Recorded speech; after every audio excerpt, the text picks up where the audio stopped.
और जैसे कि सोशल मीडिया में बहुत सी मिस इन्फॉर्मेशन स्प्रेड हो रही है, बहुत सी बीमारियों को लेके, उनके ट्रीटमेंट को लेके, तो डर है लोगों के बीच में कि क्या ओबेसिटी एक्चुअली एक डिजीज़ है। क्योंकि यहाँ अमृतसर में लोग समझते हैं कि जहाँ शुरुआत कुलचे परांठे पूड़ियाँ तो होती है।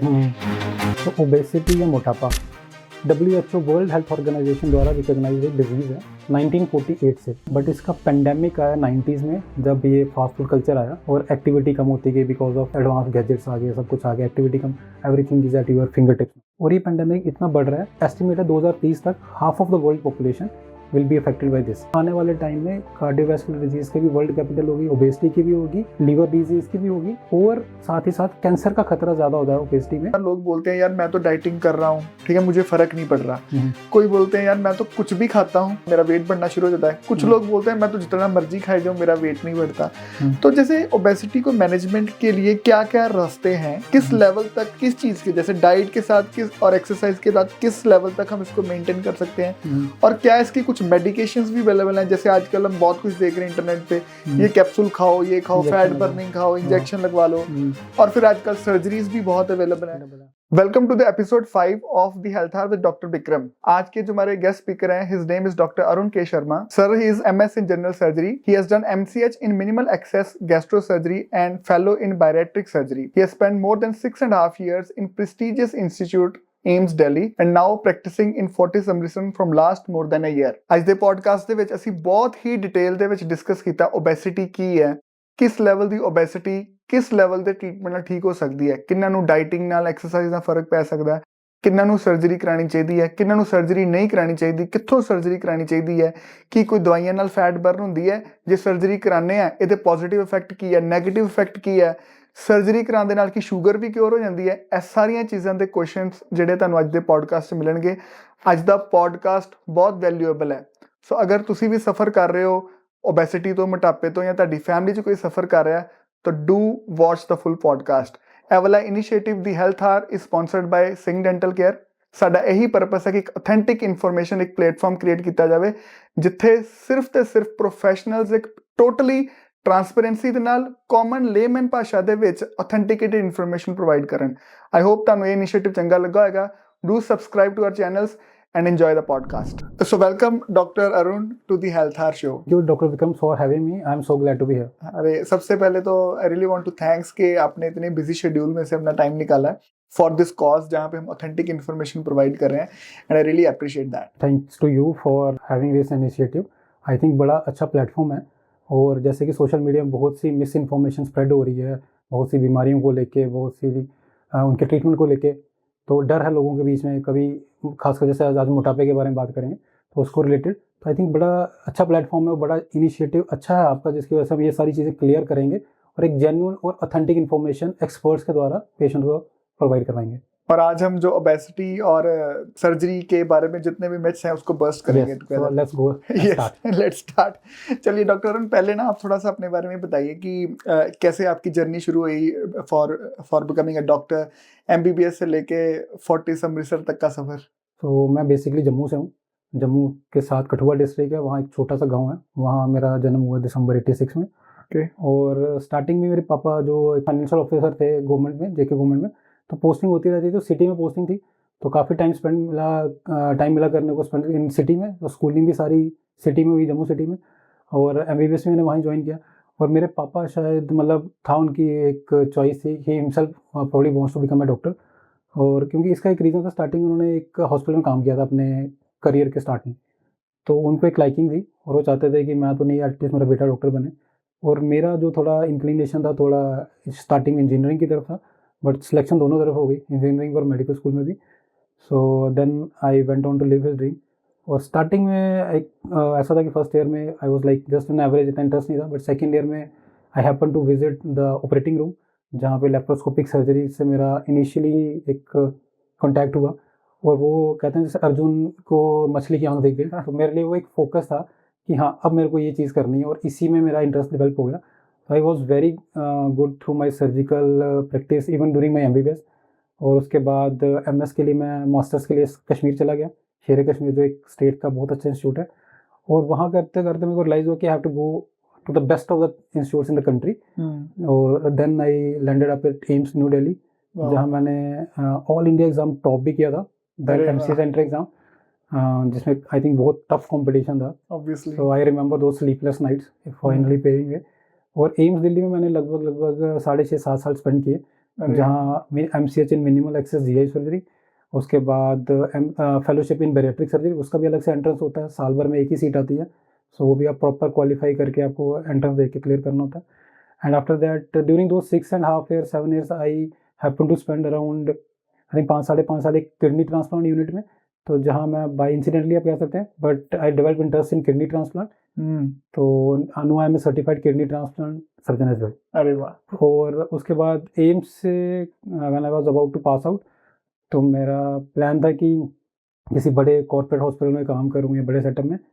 सो ऑफर्स थे दिल्ली से, मुंबई के बड़े हॉस्पिटल से, दिल्ली NCR से, but due to some trivial medical error I lost my maternal grandmother immediately around a month और before that. So then I decided to shift close to my family. So Amritsar is close to Jammu. We can drive in like 3-4 hours का distance है. So that is the reason I am here in Amritsar. I've joined Fortis Amritsar like an year and a half back. And चलो इसी वजह से आप जैसा doctor Amritsar को मिला. I think it's all destiny. तो उसमें किसी की नहीं चलती. Yes, exactly. अच्छा सर, हम थोड़ा सा ओबेसिटी के बारे में बात करते हैं कि क्या ओबेसिटी एक्चुअली एक डिजीज है? क्योंकि यहाँ अमृतसर में लोग समझते हैं कि जहाँ शुरुआत कुलचे परोंठे पूड़ियां तो होंगी है, एंड लोग की समझते हैं कि थोड़ा बहुता बंदा मोटा हैगा तो वधिया लगता है, सोहना लगता है, राइट. कमजोर जो कोई ज्यादा स्लिम है कहते कमजोर दा लगता है. तो थोड़ा सा आप ओबेसिटी के बारे में बताइए कि क्या है, इसका कॉन्सिक्वेंसेस क्या है, कैसे इसको मेजर किया जाता है, किसको हम कैटेगराइज करेंगे कि यार ये ओबेसिटी है, ये नॉर्मल है. ओके, तो ओबेसिटी या मोटापा WHO वर्ल्ड हेल्थ ऑर्गेनाइजेशन द्वारा रिकॉग्नाइज्ड एक डिजीज है 1948 से. सो ऑलमोस्ट 75 साल हो गए जब WHO ने इसको रिकॉग्नाइज किया था.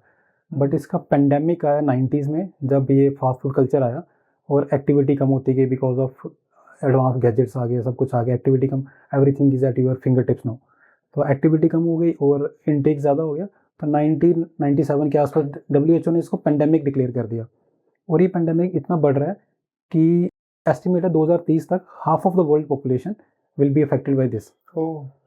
हर दूसरा इंसान इससे ग्रस्त होगा. सो इसको अगर हम नहीं एंटिसिपेट करेंगे कि ये चीज़ ऐसी है और ये पेंडेमिक इतना बढ़ रहा है, तो ये कोविड से भी ज़्यादा विकराल रूप ले सकता है. कोविड आया और चला गया. आज कोविड का खतरा नहीं है, बट ओबेसिटी ऐसी चीज़ है हमारे बच्चों से लेके हर जनरेशन को अफेक्ट कर रही है. Everyone is affected. और इस पे इतनी रिसर्च चल रही है आज की डेट में. ओबेसिटी को इनफैक्ट आज की डेट में कैंसर की तरह माना जा रहा है. एक ऐसा एक कैंसर है जो सोसाइटी में घुस गया. अगर आप इसको नहीं समझोगे, नहीं कंट्रोल करोगे या नहीं ट्रीट करोगे, तो ये आपको आपकी फैमिली को ख़त्म कर देगी. सो इंडिया में बड़ा जल्दी रैपिडली फैल रहा है. हमारे एक सर्वे हुआ था 2030 तक, हमारे ऑलमोस्ट हर तीसरा चौथा बच्चा इससे अफेक्टेड है और हर तीसरा अडल्ट भी इससे अफेक्टेड हो जाएगा आने वाले 5 साल में. अभी हम 2025 में, 5 साल में ये सारी चीज़ें आ रही हैं. अब मोटापे के साथ क्यों मोटापे को कुछ लोग इसको रिस्क फैक्टर मानते हैं कि नहीं, मोटापा बीमारी नहीं है, ये तो सेहतमंद होने की निशानी है, एक रिस्क फैक्टर हो सकता है, बट नहीं, ये डिजीज़ है. अभी रिसेंटली लैंसेट में आर्टिकल अभी जनवरी 2025 में पब्लिश हुआ है जिसमें इसको डिफाइन किया गया as a clinical obesity and pre clinical obesity. बड़ा 40-42 पेज का आर्टिकल है. उस पर हमने एक CME भी की एक नेशनल लेवल में. I was a part of that as a shark, one of the shark, youngest shark of obesity for on CME ऑन डेफिनेशन ऑफ ओबेसिटी. तो ओबेसिटी को अगर मैं सिंपल भाषा में बोलूँ, मेयर कैसे किया जाता है, जो लेमैन कोई भी कर सकता है, body mass index BMI. BMI क्या होता है? आपकी वेट इन किलोग्राम्स. आप अपना वेट चेक कर लीजिए और अपनी हाइट चेक कर लीजिए, चाहे सेंटीमीटर में, मीटर्स में या इवन इंचेस में, और हाइट इन मीटर स्क्वायर का रेशो है.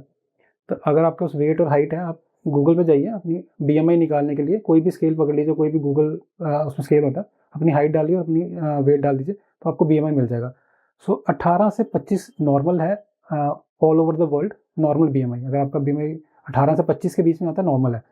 25 से 30 इज ओवरवेट, और फिर हर 5 पॉइंट से 30 से 35 इज क्लास 1 ओबेसिटी, 35 से 40 इज क्लास 2 ओबेसिटी, और 40 के ऊपर क्लास 3 ओबेसिटी बोलते हैं, जिसको हम सीवियर ओबेसिटी बोलते हैं. एशियंस के लिए और इंडियंस के लिए ये 2.5 लेस है.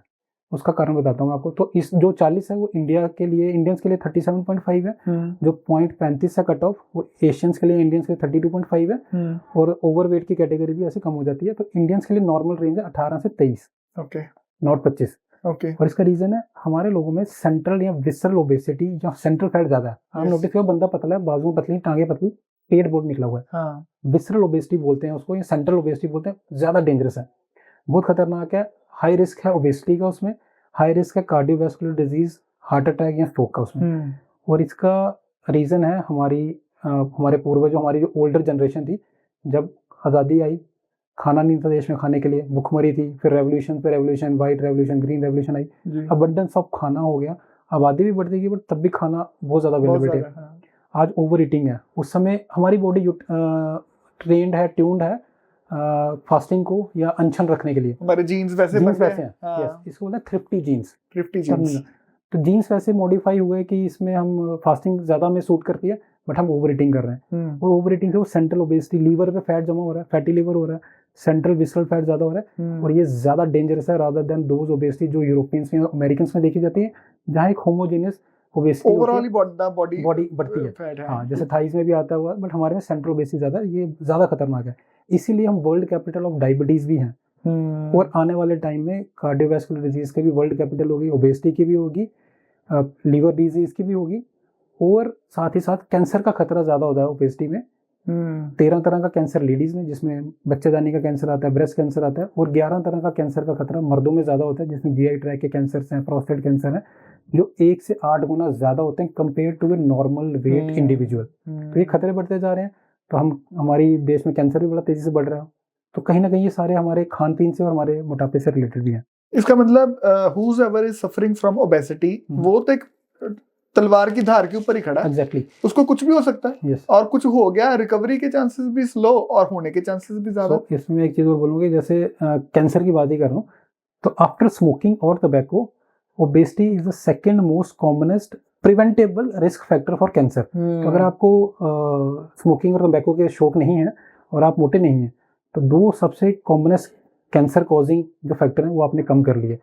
और अगर कैंसर का खतरा किसी मोटे इंसान में इसलिए भी ज़्यादा है क्योंकि उसमें डिटेक्शन भी मुश्किल है। हाँ, बिल्कुल। एक ओबीस पेशेंट का अल्ट्रासोनोग्राफी करेंगे तो रेडियोलॉजिस्ट हाथ खड़े कर लेगा कि मुझे कुछ नहीं दिख रहा, फैट बहुत ज़्यादा है। हाँ, उसकी रिपोर्ट गलत हो सकती है। हाँ, ऐसी CT स्कैन मशीन में फिट नहीं आएंगे आप, या MRI मशीन आपको अच्छे से डिटेक्ट नहीं कर पाएगी आपके अंदर कोई अगर छोटा ट्यूमर है, अर्ली स्टेज में पकड़ा नहीं जाएगा। तो लेट डिटेक्शन होगी ट्यूमर की, ट्रीटमेंट डिले होगा, कीमोथेरेपी या वो कोई ड्रग या सर्जरी भी करनी वो भी मुश्किल है इतने मोटे इंसान में, और उसके आगे कीमोथेरेपी डोज एडजस्ट करना या बाकी चीज़ें वो भी मुश्किल है। तो ट्रीटमेंट डिलेड, डायग्नोसिस डिलेड, तो आउटकम खराब होना ही होना है। और यहाँ पे मैंने बहुत बार पब्लिक को बोलते सुना है, यार देख मेरी बावां भी ठीक है, मुंह भी ठीक है, लेग्स भी ठीक है, सिर्फ पेट पे ही है थोड़ी सी फैट, एंड वो is the visceral fat, and that is more dangerous, बहुत खतरनाक है। It's like having poison in your abdomen, जहर के बराबर है वो। और सर जैसे मतलब अभी आपने बताया कि इससे डायबिटीज के, बीपी के, हार्ट की प्रॉब्लम्स के बढ़ जाते हैं ओबीस लोगों में, कैसे मतलब it enhances the risk of such kind of disease? तीनों चारों बीमारियों को एक एक करके बताता हूँ। ओके। सो जैसे डायबिटीज है, तो फैट जो है, जब बॉडी में एक्स्ट्रा फैट डिपोजिशन होता है तो हमारी बॉडी में जो इंसुलिन हार्मोन है, अगर वो नॉर्मली प्रोड्यूस हो रहा है, जो पैनक्रियाज से प्रोड्यूस होता है, उसका रेजिस्टेंस डेवलप हो जाता है। सो फैट और इंसुलिन ऑपोजिट काम करते हैं। एक्स्ट्रा फैट होगा तो इंसुलिन को दबा देगा या इंसुलिन रेजिस्टेंस कर देगा, तो इंसुलिन रेजिस्टेंस से, और साथ साथ ओबेसिटी एक प्रो इन्फ्लेमेटरी कंडीशन है। प्रो इन्फ्लेमेटरी मतलब स्वेलिंग की कंडीशन, जब बॉडी सेल्स एक इन्फ्लेमेशन स्टेज में होते हैं, उसमें भी कुछ ऐसे हार्मोन्स रिलीज होते हैं जो इंसुलिन को और सप्रेस कर देते हैं, जिससे डायबिटीज़ हो जाती है। तो ये होगा डायबिटीज़ का कॉज। उसके अलावा जब हमारी बॉडी में फैट ज़्यादा होता है, कोलेस्ट्रॉल और डिस्लिपिडीमिया ज़्यादा होता है, उससे फैटी लीवर डिपोजिशन ज़्यादा होती है। और बॉडी की भी हमारी, जैसे मैंने बताया कि पहले फास्टिंग को ज़्यादा यूज टू रहा हमारा लीवर, अब हम ओवर ईटिंग करते हैं तो लीवर सेल्स भी ऐसे हैं कि वो जल्दी फैट अकोमुलेट कर लेते हैं, तो उससे फैटी लीवर हो जाता है। और डिस्लिपिडीमिया, कोलेस्ट्रॉल लेवल बढ़ने से वही चीज़ क्लॉग करती है वेसल्स को, तो कार्डियोवैस्कुलर डिजीज, हाइपरटेंशन और स्ट्रोक का रिस्क बढ़ जाता है।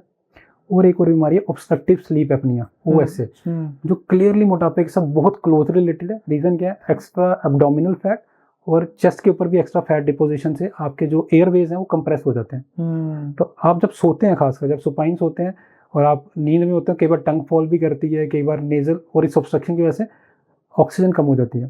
तो जब आप सोए हैं, अगर नॉर्मल ऑक्सीजन 95 में से ऊपर होनी चाहिए, 95% तक, तो 80s में फॉल कर जाती है। लिटरली मेरे पास कई बार पेशेंट आते हैं, हम उनकी स्लीप स्टडी करवाते हैं, तो उनकी नींद के टाइम सैचुरेशन कई बार 50-60% तक गिर जाती है, और उनको पता ही नहीं होता है। इसे बोलते हैं स्लीप एपनिया। स्लीप मतलब सोए हुए, एपनिया मतलब ऑक्सीजन की कमी हो जाना, या ऑक्सीजन बंद की सप्लाई बंद हो गई। उससे भी हार्ट पे असर पड़ता है, क्योंकि लंग्स हार्ट को ऑक्सीजन देंगे, हार्ट को ऑक्सीजन मिल नहीं रही, हार्ट प्यूरिफाई नहीं कर रहा बॉडी को, ब्लड को, तो वो सारी चीज़ें और कार्डियोवास्कुलर डिजीज बढ़ा देती हैं। तो ये फैक्टर होगा डायबिटीज़ का, कार्डियोवास्कुलर डिजीज का, फैटी लिवर का। वेट बाय इन इटसेल्फ अपने स्ट्रेस से जॉइंट्स को सप्रेस करता है, आपकी नीज को अफेक्ट करता है, स्पाइन को अफेक्ट करता है। ओवरलोड कह लो, ओवरलोड हो गया, सिंपल ओवरलोड। जैसे आप, मैं एक बड़ी एग्जांपल देता हूँ, पेशेंट आता है, मैं बोलता हूँ, मैं उसका पहले आइडियल वेट निकालता हूँ कि आपकी हाइट के हिसाब से आपका वेट 70 kg होना चाहिए। फॉर एग्जाम्पल पेशेंट का वेट 110 किलो है, तो मैं आपको अप्लाई कैसे कि आप 70 किलो के हो और 40 किलो का आपने एक बैग उठाया, आप उसको बैग उठा के ही चल रहे हो, सो रहे हो, उठ रहे हो, खा रहे हो, पी रहे हो। आप सोए हो तो आपकी छाती पे 40 किलो का बैग रखा है किसी ने, तो इट्स लाइक दैट। तो अगर आप उस बैग को नहीं हटाओगे तो ये आपको इट विल किल यू। और गाड़ी देख ले, अगर 5 बंदे बैठे हैं, 10 बंदे बिठा दोगे तो वो गाड़ी के सारे इंजन ढिल्ले हो जाने। Yes, so that same. तो ये सारी चीज़ें हैं जो आपको ओबेसिटी के साथ मिलती हैं, और अगर आप इसको टैकल करते हो, ये सारी चीज़ें से आप रिवर्स भी कर सकते हो एक पर्टिकुलर पॉइंट तक। जैसे हम लीवर का ही बोलते हैं कि up to grade 3 fatty liver reversible है, बट स्टेज 4 हो जाए, लीवर ने पानी छोड़ दिया, या असाइटिस बोलते हैं जैसे पेट में पानी, तो लीवर फेल हो गया, उसमें फिर इस तरह के ट्रीटमेंट में कोई हेल्प नहीं होगा, फिर आपको लीवर ट्रांसप्लांट के लिए जाना पड़ेगा। और सर, अभी आपने कन्वर्सेशन में बोला था कि इतने टाइप के कैंसर के रिस्क जो है वो बढ़ जाते हैं, तो कैसे ओबेसिटी जो है वो कैंसर का रिस्क भी बढ़ा रही है? इसकी भी थोड़ी पैथोफिजियोलॉजी समझाने की आप कोशिश करें। इसकी पैथोफिजियोलॉजी या इसकी जो अभी है अननोन है, इतनी क्लियर नहीं है, बट इतना ही देखा गया कि ओबेसिटी प्रो इन्फ्लेमेटरी स्टेट है। ओके, सो प्रो इन्फ्लेमेटरी स्टेट में कहीं ना कहीं जेनेटिक म्यूटेशन या अपना डीएनए चेंजेस हो जाती हैं, सो उसकी वजह से देखा गया कि कुछ कैंसर्स में रिस्क होता है, और कहीं कहीं ना इसमें डिटेक्शन भी लेट होती है। डिटेक्शन तो आपने बता ही दिया कि हाँ। सो प्रो इन्फ्लेमेटरी स्टेज ही मोस्टली इसमें एज ए इन्वॉल्व किया गया है कि as a cause of cancer. Okay sir, जैसे मतलब कई बार लोग बोलते हैं यार मैं तो डाइटिंग कर रहा हूँ, ठीक है, मुझे फर्क नहीं पड़ रहा। कोई बोलते हैं यार मैं तो कुछ भी खाता हूँ तो मैं मोटा, मेरा वेट बढ़ना शुरू हो जाता है। कुछ लोग बोलते हैं मैं तो जितना मर्जी खाई जाऊँ मेरा वेट नहीं बढ़ता। तो जैसे ओबेसिटी को मैनेजमेंट के लिए क्या क्या रास्ते हैं, किस लेवल तक, किस चीज के, जैसे डाइट के साथ किस और एक्सरसाइज के साथ किस लेवल तक हम इसको मेंटेन कर सकते हैं, और क्या इसकी कुछ मेडिकेशंस भी अवेलेबल हैं? जैसे आजकल हम बहुत कुछ देख रहे हैं इंटरनेट पे, ये कैप्सूल खाओ, ये खाओ, फैट बर्निंग खाओ, इंजेक्शन लगवा लो, और फिर आजकल सर्जरीज भी बहुत अवेलेबल है। तो स्टेजेस में आप थोड़ा बताइए कि किस लेवल ऑफ ओबेसिटी तक कौन से लेवल ऑफ ट्रीटमेंट जो है वो इफेक्टिव है। तो पहले आपके सवाल पे आता हूँ। आपने बोला कि किसी को बहुत खाने पे भी वेट नहीं चढ़ता, और कोई कुछ भी नहीं खाता, कहता हवा भी खा रहा हूँ तो वेट बढ़ता जा रहा है। तो it comes back to basal metabolic rate. कहीं ना कहीं उनकी एक्टिविटी पे भी डिपेंड करता है। कोई दिन में 8000 कदम चल रहा है, कोई 2000 भी नहीं चल रहा। और अब खाने में माइंडफुल ईटिंग बोलते हैं कि आप क्या खा रहे हैं, ठीक है। कोई कुछ भी खा रहा है, बाहर जाके जंक फूड सब कुछ खा रहा है, चाहे वॉक भी कर रहा है। सो एक तो जेनेटिक कंपोनेंट आ गया, तो मोटापा भी लाइफस्टाइल के साथ साथ, जैसे डायबिटीज़ या ये सारी नॉन कम्युनिकेबल डिजीज बोलते हैं, डायबिटीज़ हो गया, हाइपरटेंशन हो गया, तो मोटापा भी इसके साथ साथ डायबिटीज़ के इनके साथ, इन बीमारियों के साथ साथ एक लाइफस्टाइल डिसऑर्डर तो है ही है, इसमें जेनेटिक प्रीडिस्पोजिशन हुई है, तो जेनेटिक कंपोनेंट है। तो अगर आपके जीन्स वैसे हैं तो हो सकता है बहुत ज़्यादा खाएं, आपका बॉडी का बेसल मेटाबॉलिक रेट BMR अच्छा है तो आप डाइजेस्ट करते जाएंगे, और आपकी बॉडी यूटिलाइज करेगी, कैलोरीज बर्न करेगी, और आप वेट पुट ऑन नहीं करेंगे। बट कुछ लोगों में, खासकर लेडीज़ में ऐसा देखा गया, हार्मोनल चेंजेस बड़ी जल्दी आती हैं। They go through different phases of life. Exactly, जब उनकी प्यूबर्टल एज होती है तब अलग से अमीनार्की ये सब चीज़ें आती हैं, हार्मोनल चेंजेस होती हैं। उसके बाद प्रेगनेंसी के दौरान वो फिर चेंजेस आती हैं, उसके बाद फिर मीनोपॉज आता है 40s में। तो हार्मोनल चेंजेस भी काफ़ी ज़्यादा आने की वजह से वेट का डिस्ट्रीब्यूशन अलग अलग होता है। हिप्स में ज़्यादा वेट डिपोजिशन हो जाता है, या थाइस में ज़्यादा रहता है, तो इसे हम गायनिकॉइड टाइप ऑफ ओबेसिटी बोलते हैं। मेल्स में मोस्टली एंड्रॉइड या सेंट्रल ओबेसिटी ज़्यादा होती है। सो ये हार्मोनल चेंजेस की वजह से होती है। तो ये जो हार्मोनल चेंजेस हैं कुछ लेवल तक तो इसमें इमीडिएटली कंट्रोल कर सकते हैं आप एक्सरसाइज से या डाइट से। और डाइट या एक्सरसाइज या लाइफस्टाइल मॉडिफिकेशन बोलते हैं। If it obesity is a lifestyle disorder with some genetic component, तो इसमें लाइफस्टाइल मॉडिफिकेशन फर्स्ट स्टेप है इसको करने का। अगर आप ओवरवेट हैं या इवन क्लास 1 ओबेसिटी, ओवरवेट मानी कि आपका BMI 30 तक आता है या इवन 35 तक भी अगर क्लास 1 ओबेसिटी, और आपको कोई कोमॉर्बिडिटीज नहीं है, यहाँ हम इसको बोलते हैं ओबेसिटी रिलेटेड डिजीजेस, जैसे डायबिटीज नहीं है, कोई बीपी की कार्डियक प्रॉब्लम नहीं, कार्डियक नहीं है, वैसे स्लीप एपनिया नहीं है। हाँ, स्लीप एपनिया आप सीधा समझ लो कि स्नोरिंग, बड़ी हाँ, एक्सेसिव स्नोरिंग कर रहे हैं तो कराड़े आपको बजना, कराड़े बजना, हाँ, अगर आपको है तो इसका मतलब वैसे हो सकता है, और आप मोटे भी हैं तो इसकी वैल्यूएशन करवा सकते हैं, जिसके लिए स्लीप स्टडी होती स्लीप है, स्टडी होती है, ठीक है। ठीक है, तो ऑब्जेक्टिफाई कर देती है उसको। तो अगर तो आपको क्लास 1 ओबेसिटी है अप टू, और कोई दिक्कत नहीं आ रही, कोई इश्यूज नहीं है, तो आप लाइफस्टाइल मॉडिफिकेशन, कुछ मेडिसिन आती हैं, कुछ इंजेक्शंस इंडिया में अवेलेबल हो गए जो पहले इंडिया के बाहर ही अवेलेबल थे, तो उससे आप जो आपको रफली 5 से 10% या 15% तक वेट कम करना वो कर सकते हैं। और लाइफस्टाइल मॉडिफिकेशन में आपकी डाइटिंग आ गई, आप एक लो कैलोरी डाइट पे आ सकते हैं अपने डाइटिशियन से मिलके, और उसको रिलीजियसली फॉलो करना। आई यूज दिस वर्ड कि रिलीजियसली बड़ा ज़रूरी है। अगर आपने चीट किया तो वो अपनी बॉडी से चीट कर रहे हैं, सो वो आपको उसके रिजल्ट नहीं दिखेंगे। सो सेकंड चीज़ है, उसमें आप मेडिसिन कुछ ऐड कर सकते हैं और एक्सरसाइज वगैरह ऐड कर सकते हैं। तो एक्सरसाइज तो आप जिम करके अपने ट्रेनर के अंडर प्रॉपर सुपरविजन में, वेट के डिपेंडेंट, अगर आपका वेट बहुत ही ज़्यादा 40 BMI से ऊपर है, बड़ी हैवी एक्सरसाइज करेंगे, हमने नोटिस किया स्लिप डिस्क हो जाती है, पेशेंट बेड रिडन हो जाते हैं, and they eventually sometimes ended up life long एकदम वो बेड रिडन रह जाते हैं। तो बहुत हैवी वेट पे बहुत हैवी एक्सरसाइज करना जरूरी है। ग्रेजुअली स्टार्ट करें अपनी exercises, you can start with brisk walking, treadmill कर लिया, धीरे धीरे साइकिलिंग पे है। हैवी वेट तो बिल्कुल ना उठाएं स्टार्टिंग में। Once you start losing weight, आपकी डाइट अच्छी है, आपकी एक्सरसाइज अच्छी है, सो देन आप धीरे धीरे उसको स्टेप अप कर सकते हैं। बट उससे भी ज़्यादा अगर आपका वेट है, मान लो BMI 35 है, क्लास 2 बेसिस में बोलते हैं 40 के आसपास है, बट आप सिर्फ डाइट या एक्सरसाइज से कंट्रोल करना चाहते हैं, तो साथ में आप मेडिसिन कुछ ऐड कर लेते हैं। उसमें टैबलेट्स आती हैं, जैसे आप डेली बेसिस पे ले सकते हैं, थोड़ी एक्सपेंसिव होती हैं, और कुछ इंजेक्शंस हैं जैसे कि GLP-1 एनालॉग्स बोलते हैं। ये इंजेक्शंस इंसुलिन की तरह काम करते हैं बॉडी में। तो इंडिया में इनकी रिकमेंडेशन है कि उन्हीं को लेना चाहिए जो डायबिटीज़ या प्री डायबिटीज़ जैसी है, उन्हीं को लेना चाहिए, और अंडर सुपरविजन लेना चाहिए, कि उससे शुगर लेवल कम हो सकती है। और अगर आप ले भी रहे हैं, इंडिया में अभी वो इंजेक्शंस अवेलेबल नहीं है, हो जाएंगे कुछ टाइम में, जहाँ आप ये खाली ओबेसिटी के लिए ले सकते हैं। और इसके ऊपर अगर आपको ओबेसिटी ज़्यादा है तो फिर सर्जरी ऑप्शन आता है, और सर्जरी में मल्टीपल ऑप्शंस आते हैं, और ये अमृतसर में अवेलेबल हैं जो पहले नहीं थे। अब इस पर थोड़ी सी और डिटेल में बात करते हैं। आपने कुछ मेडिसिन के बारे में बोला, तो फर्स्ट ऑफ ऑल ये मेडिसिन कौन प्रिस्क्राइब कर सकता है? कैटेगरी आपने बताई थी कि इस लेवल के बंदों को मेडिसिन भी ले लेनी चाहिए, और जो वो मेडिसिन है वो कौन सी मेडिसिन हैं और वो कैसे असर करती हैं? मतलब do they burn the fat या BMR को अफेक्ट कर रही हैं? उसके बारे में पहले सिर्फ मेडिसिन के बारे में बात करेंगे, फिर इंजेक्शंस के बारे में, सर्जरी। मेडिसिन के नाम ही लेता हूँ। सीमाग्लूटाइड है, और अमेरिकन 2 कंपनीज हैं वहीं बनाती हैं। एक सीमाग्लूटाइड है, एक टिरज़ेपेटाइड है। दोनों सॉल्ट हैं और बड़े फेमसली अवेलेबल हैं। ओज़ेम्पिक नाम का इंजेक्शन आता है, और दूसरा मोंजोरो नाम का इंजेक्शन आता है, और वीकली यूजली आपको 5 या 7 डेज में इंजेक्शन लेना होता है। कॉस्ट तो काफ़ी ज़्यादा, इनकी मंथली कॉस्ट कई बार इवन 10, 20, 40, 50 हज़ार पे भी चली जाती है। अच्छा। हाँ, अगर इजीली अवेलेबल नहीं है, आप कहीं से ब्लैक मार्केट भी वो करते हैं। सो इंजेक्शंस अफेक्ट करते हैं, या इनको कहते हैं GLP-1 analogues. GLP is glucagon like peptide 1 analogue, या GIP analogue, that is gastric inhibitory peptide hormone. तो ये हार्मोन नॉर्मली बॉडी में प्रोड्यूस हो रहे हैं, बट मोटापे की वजह से ये हार्मोन की प्रोडक्शन कम हो जाती है, क्योंकि फैट ज़्यादा होता है तो इनका रेजिस्टेंस आ जाता है।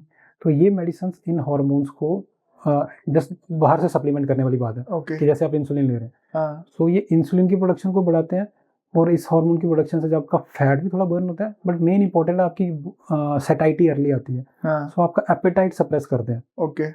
अब दूसरे लोग बोलेंगे हम तो ऐसे भी नहीं खाते, बट मल्टी मोडल एक्शन होता है, और ये इंसुलिन और ग्लूकागोन 2 नामक हार्मोन है जो उन पे एक्ट करते हैं, जिससे हमारी बॉडी में आप समझ लो कि फैट थोड़ा सा मेल्ट होना शुरू हो जाता है, और साथ ही साथ आपकी एपेटाइट कम होने से आपकी इनटेक कम हो जाता है।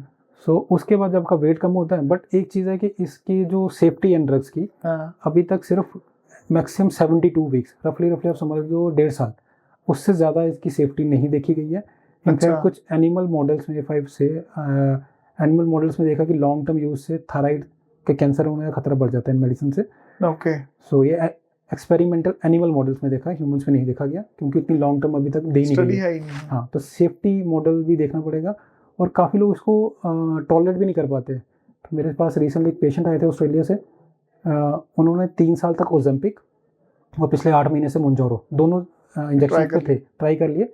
वेट इनिशियली लूज हुआ, डायबिटीज़ भी थी उनको 4-5 साल से, और अब ऐसी कंडीशन थी पिछले 6 महीने से, ना ही वेट कंट्रोल हो रहा है, ना ही डायबिटीज़।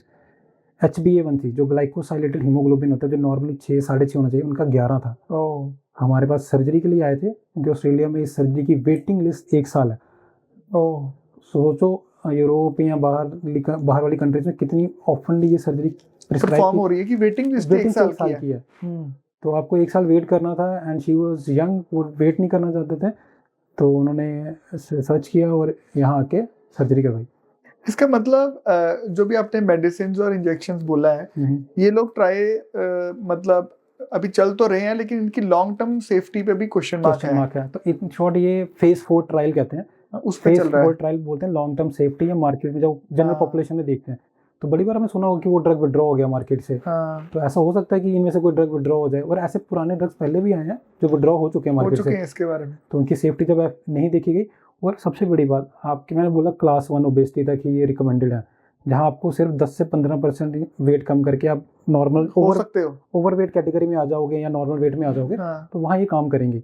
अगर आपकी सीवियर ओबेसिटी है, क्लास 3 ओबेसिटी है, या फिर क्लास 2 ओबेसिटी, क्लास 2 मतलब 35 से ऊपर BMI, और उसके साथ आपको कोई ओबेसिटी रिलेटेड डिजीज बोलते हैं आजकल इसे, जिसमें डायबिटीज आ गई, या फिर हाइपरटेंशन, या इस तरह की कोरोनरी डिजीज आ गई, या फिर आपको ऑब्स्ट्रक्टिव स्लीप एपनिया है, तो इनमें से एक भी अगर है तो आप क्वालिफाई करते हो, और आप रिकमेंडेड है कि आप सर्जरी करवाएं। सर्जरी इज मोर इफेक्टिव, क्योंकि आपका 30 to 40% आपको वेट लूज करना है, 15-20% से आपका काम और अगर 10-15% करना है तो आप लाइफस्टाइल मॉडिफिकेशन से कर लो ना। Why to go for this kind of medicine. और एक चीज और भी देखी गई है कि वेट रेसिडिविज्म या वेट रीगेन, रिलैप्स हो गया, रिलैप्स, आपने जब तक डाइटिंग की, जब तक आपने इंजेक्शंस या टैबलेट्स लिए, वेट कम होता जाएगा और एक टाइम पे आके रुक भी जाएगा। ऐसा नहीं कि आपको 40 किलो कम करना तो आप 40 किलो ही कम कर लोगे, आप 15-20 किलो कम करके वहाँ पे रुक जाओगे, उसके बाद ये मेडिसिन काम करना बंद कर जाती है। सो उसके बाद आपको ज़रूरत है और वेट लूज करने की।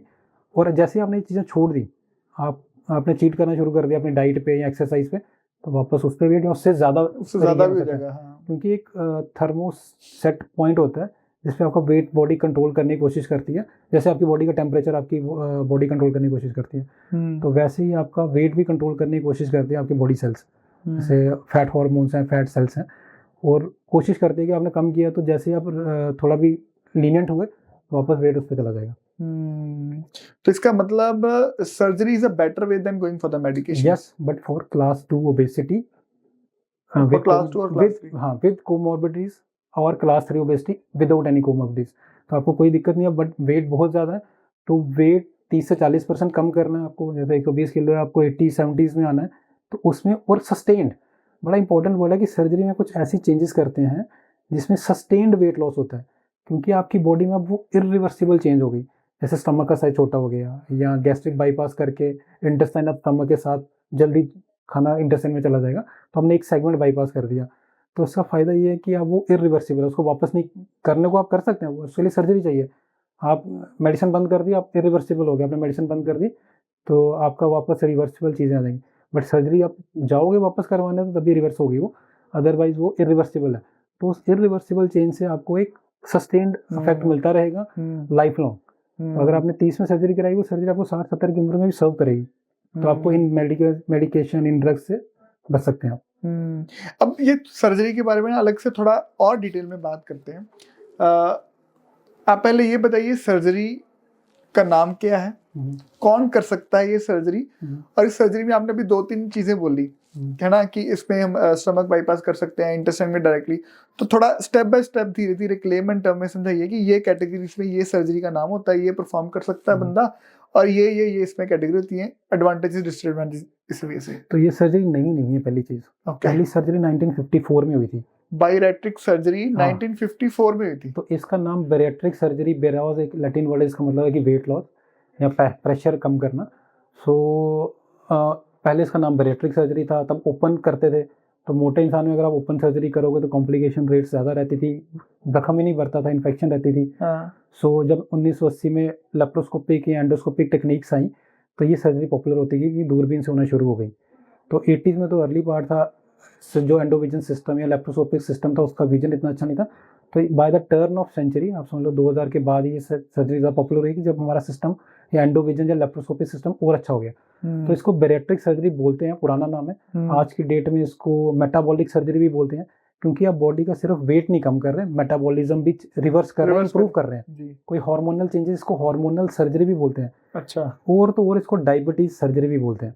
अच्छा आज की डेट में पृथ्वी पे कोई चीज है जो डायबिटीज को क्योर कर सकती है, वो ये सर्जरी है। क्योर कर सकती है। यस, अगर आपकी डायबिटीज की ड्यूरेशन 7 या 8 साल से कम है और आपके कुछ हार्मोनल ब्लड टेस्ट करते हैं, जैसे कुछ बीटा सेल मास देखने के लिए कि जो इंसुलिन प्रोड्यूसिंग सेल अगर वो बचे हैं बॉडी में, और आप ये सर्जरी करवाते हैं, तो आपकी सर्जरी क्योर हो सकती है। आप इंसुलिन भी बंद हो सकती है आपकी। वाह। अगर आप दिन में 30 ऐसे पेशेंट्स हैं जो 30 इंसुलिन यूनिट ले रहे हैं, रोज इंजेक्शन लगा रहे हैं, उनकी इंसुलिन बंद हो गई। अगर आपकी डायबिटीज की ड्यूरेशन 10 साल से भी ज्यादा, तो हो सकता है आपकी इंसुलिन की डोज कम हो जाए या आप टैबलेट पे आ जाओ। और उसमें वो बंदा ओबीस होना चाहिए। हाँ, ऐसा नहीं कि पतला बंदा है तो उसको हाँ, भी। नहीं, पतले बंदे पे देखो इंडिया में नहीं अप्रूव्ड है ये सर्जरी, इंडिया से बाहर हो रही है। अच्छा। तो मैं जब एम्स में था तो एक टाइम मिला मेरे को कि ऑक्सफोर्ड के थ्रू, ऑक्सफोर्ड यूनिवर्सिटी लंदन, उसके थ्रू मेरे को एक फुल्ली पेड स्पॉन्सरशिप, मतलब एक्सटर्नशिप होती है, ऑफर की गई, तो जिसमें मैंने ऑल ओवर इंडिया कहीं भी जा सकता था। आप यूके जा सकते थे, अमेरिका, ऑस्ट्रेलिया, कहीं पे भी, क्योंकि उसमें एक मास्टर होता है जिसके पास आप जाके लर्न कर सकते हैं। तो मैंने ताइवान चूज़ किया कि वहाँ पे एक प्रोफेसर है जो पतले लोगों में, क्योंकि वहाँ अक्सर लोग पतले ही होते हैं, जैसे Taiwan is a separate country जी। सो पतले लोगों पे भी वो ये सर्जरीज कर रहे थे। उस टाइम मैं महीना भर वहाँ पे था, या लगभग 3-4 हफ्ते। सो उस दौरान एक उनके नेफ्रोलॉजिस्ट है, बड़े सीनियर फिजिशियन थे, उन्होंने ये सर्जरी करा दी खाली डायबिटीज़ के लिए। पतले थे और उन्होंने सर्जरी करा, उनकी इंसुलिन बंद हो गई। सो इस सर्जरी में, बट इंडिया में अभी अप्रूव नहीं है, बट ऐसा है कि लोग आते हैं, अगर कोई रिकमेंड करे तो ये सर्जरी की जा सकती है, उसको भी पतले इंसान को भी इसका बेनिफिट होगा। मतलब डायबिटीज में इसका बेनिफिट होगा। इंसुलिन की डोज कम हो सकती है, इंसुलिन से टैबलेट्स भी आ सकते हैं, जो टैबलेट में भी कंट्रोल नहीं है उनका, मतलब एक में रिमिशन में जा सकते हैं, डायबिटीज क्योर हो सकती है। Right. So coming back to surgery और फैट लॉस। तो सर्जरी के टाइप्स की बात करते हैं, तो पहले आपने बताया नाम क्या था सर्जरी का, we have address that question. तो अलग अलग तरह की सर्जरीज आती हैं। सो बड़े सेंटर्स में इसमें 4 या 5 तरह की सर्जरीज हैं। स्टार्टिंग में एक सर्जरी नहीं बोलूँगा, प्रोसीजर है जो बोलता है इंट्रागैस्ट्रिक बैलून। Okay, balloon. तो ओपीडी प्रोसीजर है, आप आए, बैलून आपने स्वेलो किया, उसके साथ एक लीड तार सी लगी होती है, उसके थ्रू हम उस बैलून को फिल करते हैं, जब वो पेट के अंदर चला जाता है, एक्सरे करवाते हैं, पोजीशन कंफर्म करते हैं, और घंटे भर में आप वापस जा सकते हैं घर। अच्छा। तो बैलून आपके पेट में आ गया, उसने एक स्पेस ले लिया आपके स्टमक में, और उस स्पेस से आपका एपेटाइट सप्रेस हो जाएगा। भूख लगनी कट गई। भूख कट गई। तो भूख कट गई, बट वो United states FDA, food and drug administration approve है कि 6 से 9 महीने ही पेट में रह सकते हैं, मैक्सिमम 12 मंथ्स भी कुछ अप्रूव आ गया, जिसका BMI 32, 33, 34 है। मतलब 15-20 किलो पार, मतलब 10-15%, 10-15% वेट कम करना। फॉर एग्जांपल 100 किलो के बंदे को 15 किलो कम करना है, 80 में आना है, तो उसके लिए बड़ा अच्छा है। बैलून लिया, 6 से 9 महीने तक बैलून पेट में रहेगा। कुछ 10% लोग टॉलरेट नहीं कर पाते कि हैवीनेस फील होती रहती है, उल्टी का मन करता है, तो उनमें हमें वो जल्दी उसको डिसॉल्व करना पड़ता है। बट वो 10% लोग हैं, 80 to 90% टॉलरेट कर लेते हैं। शुरू में दिक्कत आती है, but with time, with in a week और 2 दे स्टार्ट टॉलरेटिंग इट। तो 6-9 महीने में वेट कम हो गया, बट उसके बाद वो डिसॉल्व हो जाता है, खुद ही डिसॉल्व हो जाएगा, खुद भी डिसॉल्व हो जाता है। उसको पंक्चर भी करके कर सकते हैं, वो स्टूल के रास्ते पास हो जाता है जी। और बात यही है कि अगर आप पर्टिकुलर नहीं हो अपनी डाइट और एक्सरसाइज, फिर वेट रिलैप्स हो सकता है। वेट रिलैप्स का प्रॉब्लम इन सब प्रॉब्लम्स के साथ है, लाइफस्टाइल, डाइट, एक्सरसाइज, ड्रग्स और बैलून। अब आते हैं हार्डकोर सर्जरी पे। सर्जरी से रेडिकल थी कि आप पूरा बेहोश कर रहे हैं, दूरबीन से अंदर जा रहे हैं। तो पहले बात तो सर्जरी इतनी सेफ है कि जैसे रूटीन के अंदर गॉल ब्लैडर का पित्ता, उससे पथरी हो गई है तो उसका ऑपरेशन कराना है, दूरबीन नाल पित्ता कर दो। It's as safe as that in expert hands. अब एक्सपर्ट्स कौन है? जो ट्रेन है इसके लिए, जिन्होंने प्रॉपर एटलीस्ट 6 महीने से उससे ज़्यादा की ट्रेनिंग ली हो। फॉर एग्जाम्पल मैं अपनी बता रहा हूँ, मैंने 2 साल की proper dedicated fellowship AIIMS Delhi में की, 2 साल की, तो जिसमें एक डेडिकेटेड प्रोग्राम था जिसके थ्रू हम ये सारा ट्रेनिंग होती थी, हैंड्स ऑन होता है, आप like you work like a resident और प्रॉपर काम करते हैं, ऑपरेट भी करते हैं, और लेटर पार्ट में जैसे अंडर प्रॉक्टरशिप, अंडर पूरी एक्सपर्ट सुपरविजन के अंदर ट्रेनिंग लेते हैं। ठीक है। तो उसमें आप छोटे छोटे न्यू इंस्टेंसेस कि पेशेंट को रेडी कैसे करना है सर्जरी के लिए, क्या क्या चीज़ें देखनी है प्री ऑपरेटिव, एक भी छोटी छोटी चीज़ अगर आपसे मिस हो गई, जैसे फॉर एग्जांपल आपने पेशेंट की कार्डिक इवैल्यूएशन नहीं करवाई, उसकी OSA की इवैल्यूएशन नहीं कराई, ऑब्स्ट्रक्टिव स्लीप अपनी हाई नहीं, तो मिस करके तो पोस्ट ऑपरेटिव पेशेंट वेंटिलेटर पे जा सकता है और वो खतरनाक हो सकता है। तो प्रॉपर एक्सपर्ट के हैंड में ये सर्जरी पित्ते की सर्जरी के बराबर सेफ है। तो पित्ते की सर्जरी 99.6% सेफ है, ये सर्जरी भी उतनी सेफ है। अब आगे क्या क्या तरह के ऑपरेशन आते हैं। सो मुझे लगता है पंजाब में शायद फोर्टिस एस्कॉर्ट्स अमृतसर एक इकलौता सेंटर है जहाँ हम चारों पांचों ऑप्शन जो इंडिया में अवेलेबल है सारे ऑफर कर रहे हैं और सारे कर रहे हैं। हमने गैस्ट्रिक बाईपास 2-3 तरह का होता है, सारे हमने ऑपरेट भी कर रहे हैं रेगुलर बेसिस पे और पेशेंट बड़े अच्छे सक्सेसफुल होकर जा रहे हैं ट्रीटमेंट करा के। इंडिया से बाहर से ही आ रहे हैं, ऑस्ट्रेलिया कनाडा से पेशेंट आ रहे हैं। सेकेंड थिंग, जो बेसिक प्रोसीजर है स्लीव, जो मिनी गैस्ट्रिक बाईपास जो पंजाब में बड़ा फेमस है, वो तो ऑफर कर ही रहे हैं। तो इकलौता सेंटर जो 4-5 तरह के सारे प्रोसीजर्स ऑफर कर रहा है और सेफ्टी के साथ, प्रॉपर प्रिपरेशन के साथ और प्रॉपर आउटकम साथ। पेशेंट ऑपरेट होता है, डे ऑफ सर्जरी एडमिट होता है, 4 या 5 छोटे की होल सुराख होते हैं जो इंसिजन होते हैं 5 से 10 mm, यानी कि आधा सेंटीमीटर से 1 सेंटीमीटर इंसिजन, 4 या 5, 1.5, 2, 2.5, 3 घंटे की सर्जरी। और पेशेंट सेम डे उठता है, होश में आता है, शाम को वॉक करता है 6 घंटे बाद, मैंडेटरी है उसको वॉक करना। मैं या मेरा असिस्टेंट आके हाथ पकड़ के पेशेंट को इवनिंग में वॉक कराएंगे, या उसकी वीडियो रिकॉर्ड भी करते हैं कि हाँ पेशेंट वॉक कर रहा नहीं, तब तक मैं सोता नहीं, सिंपल सी बात है, जब तक मेरा पेशेंट वॉक नहीं कर रहा। नेक्स्ट मॉर्निंग उसको ओरल स्टार्ट करते हैं और विद इन 48 आवर्स पेशेंट घर चला जाता है एक लिक्विड डाइट पे। वही स्टैंडर्ड प्रोटोकॉल है, हमने एक प्रोटोकॉल बनाया, उसमें पेशेंट पूरा होता है। और इसमें आपने जैसे एक वापस आता हूँ, ओबेसिटी को कैसे मेयर किया जाता है। तो BMI तो जो आप घर में निकाल सकते हो, आप हमारे पास एस्कॉर्ट्स में आते हो या हॉस्पिटल में आते हो, एक मशीन है body composition analysis. It's an expensive machine, but वो 30 सेकंड में आपको एक रिजल्ट देती है। उस मशीन पे आप खड़े रहते हैं, सेंसर्स होते हैं, और इंडिया में नहीं है, US पेटेंटेड मशीन है, US से बनी हुई है और फोर्टिस में अवेलेबल है। Recently I think last week ही हमने प्रोक्योर की हो। It's a very expensive machine.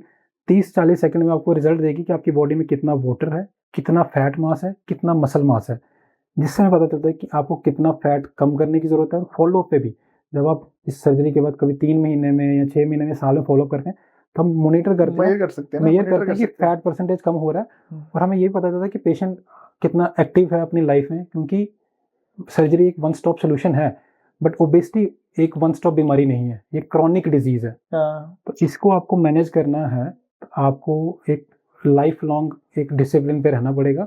ठीक है, ऑन एंड ऑफ चलता है, वंस इन अ वाइल कोई आप हो गया, आप पार्टी कर रहे हैं, कुछ कर रहे हैं, दैट इज अलाउड, बट आपको एक रेगुलर अपनी डाइट प्लान पे रहना पड़ता है। अच्छा करेंगे तो बेटर आउटकम्स होंगे। और जब हमें आप फॉलो पे होगे, हमारे पास शायद साल में एक बार ही आते हैं, उस फर्स्ट ईयर में फॉलो होता है 3 मंथ 6 मंथ या 1 ईयर, उसके बाद साल में एक बार। तो उस मशीन से हमें पता चल जाएगा कि आप कितना चीट कर रहे हैं, कितना नहीं, कितना आपकी बॉडी में फैट परसेंटेज है, कितना मसल परसेंटेज आपने, कितनी आप रेगुलर अपनी एक्सरसाइज के साथ। तो रिपोर्ट निकल गई, ट्रैक कर पाए, डाटा ड्रिवन ट्रैकिंग ऑब्जेक्टिव हो गया ना। तो सर्जरी में, अब सर्जरी में आपने बताया कि जैसे ये प्रोसीजर है 5 to 10 mm के 4 कट्स लगाने, लेप्रोस्कोपिकली थ्रू करना है। तो बेसिकली आप सर्जरी में करते क्या हो, मतलब how what you do exactly? आप कुछ रिमूव करते हो, किसको टाई कर लेते हो, क्या करते हो, मतलब कि जिससे ये रिजल्ट आना, मतलब how surgery helps in weight reduction? तो स्टमक जो होता है हमारा, जैसे हम खाना खाते हैं, ये फूड पाइप होती है जो चेस्ट के पीछे से जाती है, यहाँ पे स्टमक आता है, जहाँ इमीडिएटली हम खाना खाते हैं, कुछ सेकंड्स में खाना वहाँ पहुंच जाता है। ठीक है, तो एक थैली होगी स्टमक की। तो ये वेरी करती है, एक एवरेज इंडिविजुअल की हो सकता है 600-700 ml की कैपेसिटी होगी, और जिसका वजन बहुत ज्यादा है उसमें हो सकता है 1.5 लीटर 1.25 लीटर के आसपास हो। तो एक तो इसको छोटा किया जाता है, और इसमें एक हार्मोन प्रोड्यूस होता है, इसके एक पार्ट से, इसको हम बोलते हैं ghrelin. Ghrelin is also called as hunger hormone. ठीक है जी। तो जब हम स्टमक का साइज छोटा करते हैं अंदर लेप्रोस्कोपिकली जाके एक मशीन से, उसको मतलब काट देते हो कि टाई कर देते हो? दोनों तरीके हैं। अच्छा, काटने का तरीका भी है और एक में सिर्फ अलग करके बाईपास करना। तो पहले ऑपरेशन की बात कर रहा हूँ, जिसको हम स्लीव गैस्ट्रेक्टोमी बोलते हैं। दुनिया में किया जाने वाला सबसे कॉमनेस्ट वेट लॉस या मेटाबॉलिक प्रोसीजर है। ठीक है, स्लीव गैस्ट्रेक्टोमी। तो स्टमक को जो थैली होती है उसको स्लीव की तरह एक केले की शेप में बना दिया जाता है। ठीक है, तो उसको हम काट देते हैं, तो उसमें जो उसका हार्मोन है ग्रेलिन, जो वहाँ से वो मेन उसकी प्रोडक्शन होती है, 80% उसकी प्रोडक्शन कम हो जाती है। मतलब सरफेस एरिया ज्यादा था, वो कम हो गया, फैक्ट्री कम हो गई, छोटी हो गई प्रोडक्शन का। इसको रिस्ट्रिक्टिव प्रोसीजर बोलते हैं प्रीडोमिनेंटली। तो आपने खाने की रिस्ट्रिक्शन हो गई, साथ ही साथ उस हार्मोन के साथ जब आपका हंगर हार्मोन कम हो गया, और एक और देखा गया कि GLP जो मैंने बोला वो इंजेक्शन काम करते हैं, उसकी प्रोडक्शन बढ़ जाती है। अच्छा, तो खाना उस पतली ट्यूब से होते हुए जल्दी छोटी आंत में चला जाता है, जल्दी स्मॉल इंटेस्टाइन में आ गया। तो जल्दी खाना नीचे चला गया स्मॉल इंटेस्टाइन में, तो GLP की प्रोडक्शन बढ़ी, इंसुलिन की प्रोडक्शन बढ़ी, इंसुलिन रेजिस्टेंस कम हो गया, तो डायबिटीज इंप्रूव होगी, और बॉडी के जो फैट सेल्स है वो डिसॉल्व होना शुरू हुए, उससे भी वेट कम होता है, और रिस्ट्रिक्टिव यानी कि हंगर हार्मोन भी कम होता है। तो ये हो गया पहला प्रोसीजर, स्लीव गैस्ट्रेक्टोमी। मतलब हंगर हार्मोन कम हो गया और इंसुलिन की प्रोडक्शन बढ़ गई, और धीरे धीरे भूख बंदे को कम लगनी शुरू हो गई।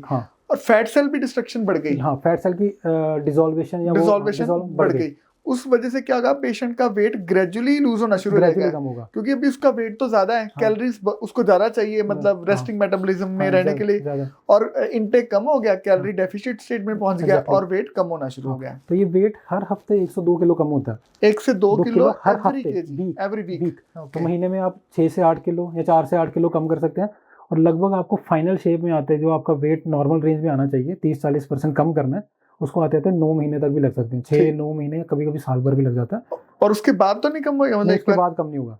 तो ये सर्जरी डिजाइन उसी के लिए कि आपको स्टमक जब कम करना है तो कितने % कम करना है, ये एक्सपर्ट को पता है। हाँ। वो जब उन्होंने प्री ऑफ इवैल्यूएशन की, उसको पता है कितना कम करूंगा, मेरे को कितना पेशेंट को कम करना है, ठीक है, सो एक्सपर्ट्स जानते हैं, तो उस हिसाब से किया जाता है कि इस पेशेंट का टारगेट वेट कितना होना चाहिए।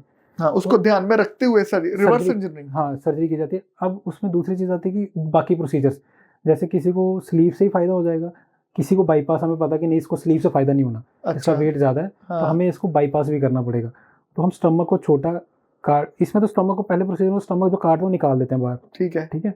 दूसरे प्रोसीजर में जैसे होता है कि स्टमक को हम छोटा काटते हैं बट उसको अंदर ही रखते हैं, सर उसको अलग कर दिया, डिटैच कर दिया एक पार्ट उसका, और नीचे से इंटेस्टाइन को उठा के 1-1.5 से 2 मीटर नीचे इंटेस्टाइन पकड़ा और वहां उठा के उसके साथ ज्वाइंट कर दिया स्टमक के पहले ऊपर। हाँ, तो स्टमक वाला पार्ट बाईपास हो गया, और उसको बोलते हैं गैस्ट्रिक बाईपास। स्टमक के अपर पार्ट के साथ आपने इंटेस्टाइन को जोड़ दिया, जब आपने इंटेस्टाइन जोड़ दिया तो खाना सीधे इंटेस्टाइन में चला गया, वो वाला सेगमेंट अंदर ही रहेगा, निकालेंगे नहीं, बट बाईपास हो गया। उसको फिर ब्लॉक भी करोगे भी उधर जाए ना स्टमक में, कि थोड़ा बहुत उधर? नहीं, इट्स लाइक 2 रास्ते बन गए, कुछ उधर जा रहा है, कुछ उधर जा रहा है। तो उसमें भी 2 तरह के प्रोसीजर आते हैं, एक पूरा ब्लॉक वाला भी आता है, पार्शियल ब्लॉक वाला भी आता है।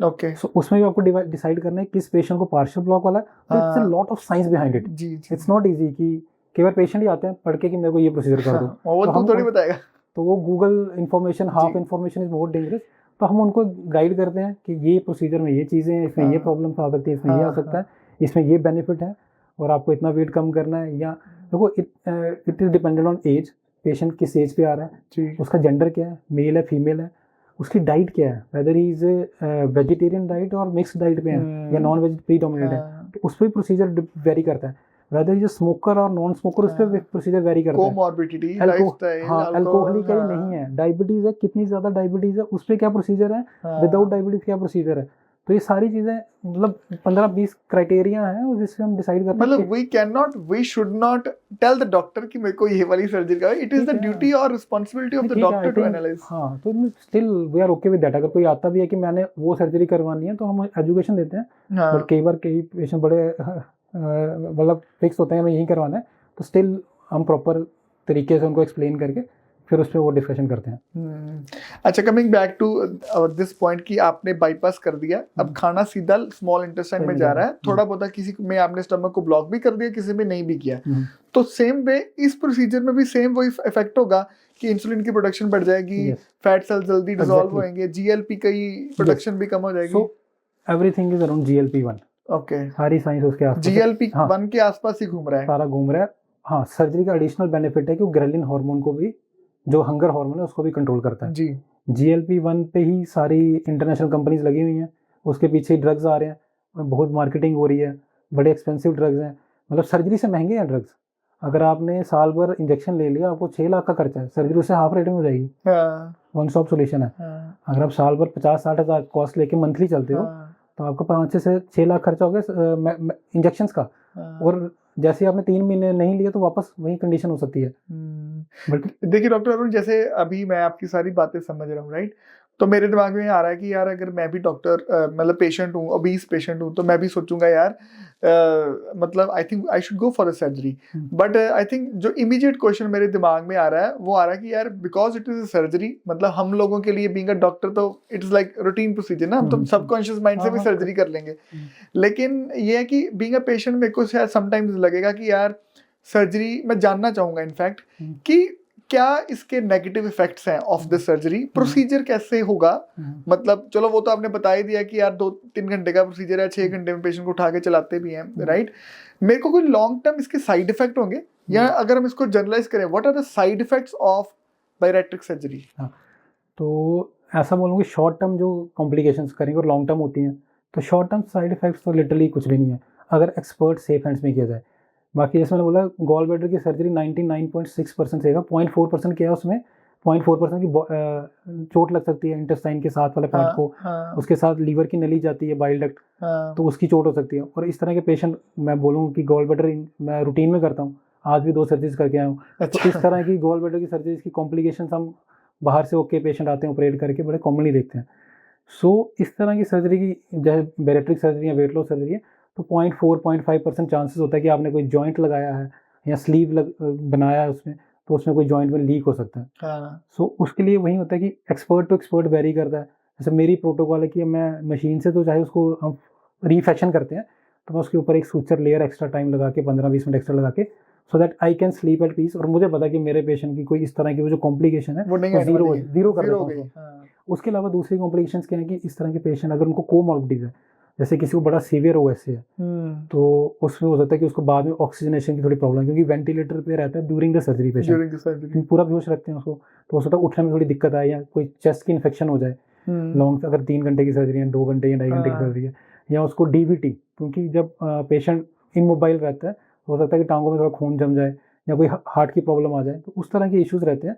ये हो गया शॉर्ट टर्म।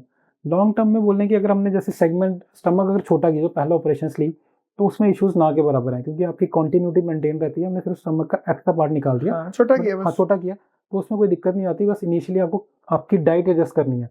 पहले स्टमक जो 1 लीटर का था 150-200 ml का रह गया, तो आपकी इनटेक जो है खाने का कम ले जल्दी पेट भर जाएगा, आपको लगे यार बट अगर आपने ज्यादा खाया, ओवर ईटिंग की, तो वॉमिटिंग हो जाएगी, रिवर्स आ जाएगा। अगर आपने ओवर ईटिंग करने की कोशिश की तो आपको उल्टी का मानी और भारीपन लगेगा, तो वो आपको जैसे गैस्ट्रिक बैलून के साथ भी लगेगा, तो वो चीज आपको इसको ऐसे भी बोल सकते हैं कि जैसे सड़क में जाम हो गया, है ना, या मतलब अभी 3 लेन थी, 1 लेन रहेगी, है ना, तो पीछे से हमें स्लो चलना पड़ेगा। तो आपको जब खाना खाना है तो माइंडफुल ईटिंग करनी है, आपको पोर्शन साइज कंट्रोल करना है, कि आपकी खाने की क्वांटिटी जो है 100-150 ml हो। आप दिन में चाहे 6 बार खाना खाएं, बट एक टाइम पे 100 से 150 ml, full feeling of fullness आ जाएगी, बंदा रुक जाएगा। नहीं, कई बार होता है लोग खाते खाते नहीं पता चलता, बट उनको जब फिर वॉमिटिंग फील होती है, बट वो एडजस्ट कर लेते हैं, मोस्ट मैनेजेबल।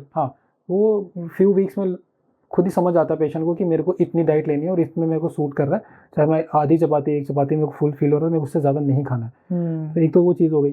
दूसरा उसमें लॉन्ग टर्म ये रहता है कि अगर बाईपास किया है, तो अब वो एक सेगमेंट है इंटेस्टाइन का स्टार्टिंग पार्ट या स्टमक का जो बाईपास हो गया, उसके थ्रू खाना नहीं जा रहा। अगर पूरा बाईपास किया, जिसमें पूरा बाईपास करते हैं, तो वहाँ से जैसे कुछ एंजाइम्स हैं, कुछ प्रोटीन्स हैं, कुछ आयरन या कैल्शियम है, जिसकी एब्जॉर्प्शन बॉडी यूजली करती है, अपनी बॉडी खाने से वो चीज़ें खींच लेती है शरीर के लिए, तो वो थोड़ी कम हो जाती है, क्योंकि वो स्टमक नहीं कर रहा ना। हाँ, अब वो स्टमक में खाना जा ही नहीं रहा, सीधा इंटेस्टाइन में जा रहा है। तो उस कंडीशन में आपको एक रहता है कि आप multivitamin high protein diet regular लें। तो वो एक क्लियर सा डाइट चार्ट होता है, उसको फॉलो करें, जिसमें प्रोटीन रिच डाइट होती है और साथ ही साथ कुछ मल्टीविटामिन होते हैं।